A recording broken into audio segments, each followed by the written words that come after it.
Today's Midday Kentucky Cooking segment brought to you by Creative Kitchen and Bath, where you will always cook in style.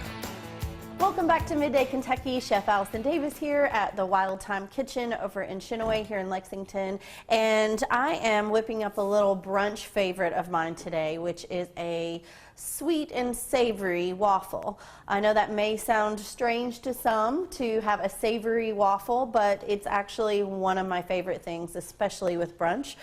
So we are going to make up a crispy waffle batter, which I think is key. When you're cooking a waffle, you want to have that crispy exterior, fluffy, not super dense.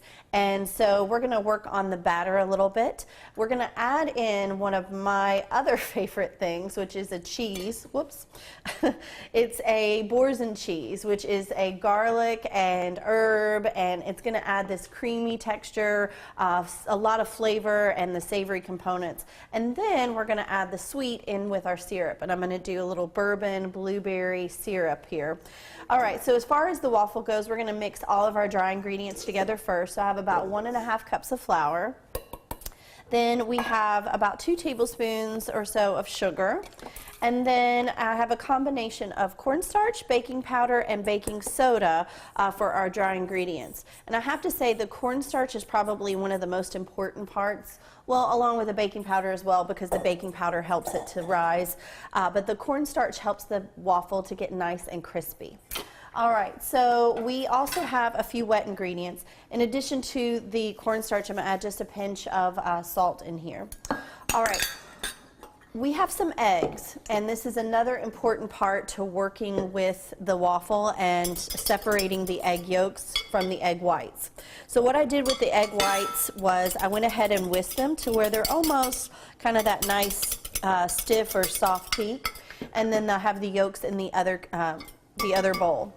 We're going to add in our boursin cheese to this, and then I'm also going to add in some buttermilk, okay? I looked and researched a little bit because sometimes you don't have buttermilk in your fridge, and if you want to have that good buttermilk waffle, you may be tempted to just use milk. But you can use milk, but there's a way that you can turn milk into buttermilk, and that's just through the addition of acidity. So you can add about a tablespoon of vinegar to a cup of milk, or a tablespoon of lemon juice to a cup of milk. And everybody's already calling to get the recipe around here. All right, so what we're going to do is now pour in our wet ingredients to our dry. And then the final step in mixing up our waffle is folding in our egg whites into our mixture, and then that is what's going to give us that fluffy, consistency. Get a little bit more here. Looks like I may need just a little more. It should basically be like a really thick pancake batter consistency. So if you feel like it's just a little too thick, just add a little bit more of that buttermilk in there. All right, so now that we've got it thin enough to kind of whisk through, I'm going to take a spoon and we're going to just start to fold in our egg whites, and we should be good to go. And that boursin cheese is a perfect cheese to just mix in with this waffle batter because it's soft and fluffy. It's almost just like an herb crusted butter.